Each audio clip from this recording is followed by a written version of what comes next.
काका काकूंकडे नाही, आतापर्यंत आपल्यामुळे त्यांना खूप त्रास सहन करावा लागला।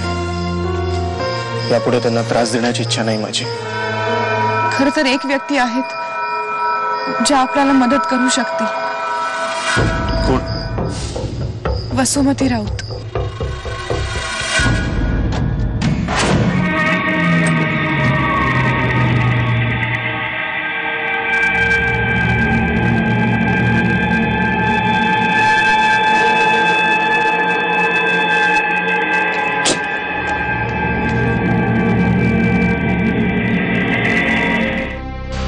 ताई, आम्ही जरा अडचणीत आहोत आणि यावेळी फक्त तुम्हीच आम्हाला मदत करू शकता। काय झालं ग? बोल, काय मदत करू शकते मी तुला? ताई, मी आणि आकाश घराबाहेर पडलोय आणि आम्हाला राहायला जागा हवी आहे भाड्याने। तुमच्या इतक्या ओळखी आहेत, कोणाचं तरी घर मिळवून देऊ शकाल का? एवढंच ना? अगं मग दुसरं घर कशाला? माझा एक फ्लॅट रिकामा पडलाय गोरेगावात। कधी हवाय फ्लॅट? आत्ता। ठीक आहे। कुठे आहात ग तुम्ही? आत्ता आत्ता मी वाशीत आहोत, बस स्टँड जवळ। मग तिथेच थांबा, मी ड्रायव्हरला पाठवते, त्याला तुझा फोन नंबर देते, तिकडे पोहोचल्यानंतर फोन करेल तो। Thank you, thank you so much. नाही म्हणू, माझे आभार नको माणूस। अगं मी काहीच केलं नाहीये मनू, मी तुला आधीही सांगितलंय, पुन्हा सांगते, कधीही मला फोन कर। माझ्या घराची दारं तुझ्यासाठी नेहमीच उघडी असतील। काळजी घे। ठीक आहे। हे बघ, हे जे काही सगळं घडतंय ना, त्याच्यातून पुढे कदाचित काहीतरी चांगलंच होणार असेल आपलं, आणि त्याचंही भलं व्हावं म्हणूनच अशा गोष्टी घडत असतील।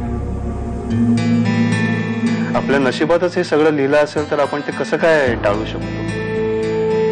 हा, नशीब बदलू शकतो आपण। कदाचित हा काळ म्हणजे आपल्या खंबीरपणाची, आपल्या सहनशक्तीची कसोटी आहे। यातून पुढे सगळं चांगलंच घडेल, विश्वास ठेव माझ्यावर।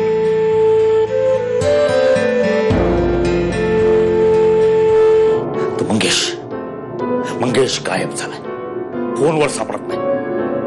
घरी जा आणि उचलून आण त्याला। साहेब रागावू नका, पण तुम्ही सांगायच्या आधी मी त्याच्या घरी जाऊन आलो। तो घरी नाहीये साहेब, कुलूप होतं घराला। घरी नाही, इथे नाही, फोनवर नाही, त्याच्या नेहमीच्या ठिकाणी सुद्धा सापडत नाहीये तो। कुठे गायब झालाय तो? अहो, तुमच्या शरीरभर इतक्या जखमा आहेत, मुका मार लागलाय, रक्त वाहिलंय, नेमकं घडलं तरी काय त्यावेळी?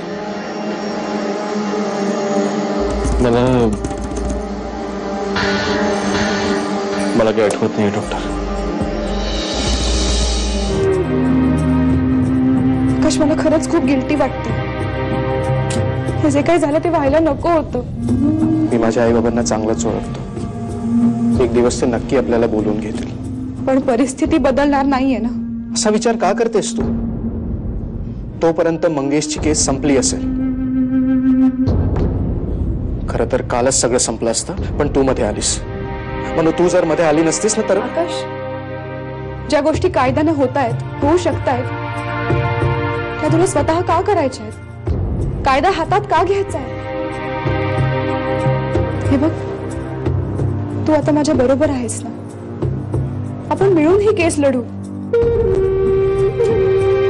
पण डॉक्टर, मला लवकरात लवकर जायला हवं। अहो, पण त्या मुलीला भेटाल की नाही ज्यांनी तुम्हाला वाचवलं? सकाळी तुम्ही तिच्याबद्दल चौकशी करत होतात। पण ती भेटणार कशी डॉक्टर?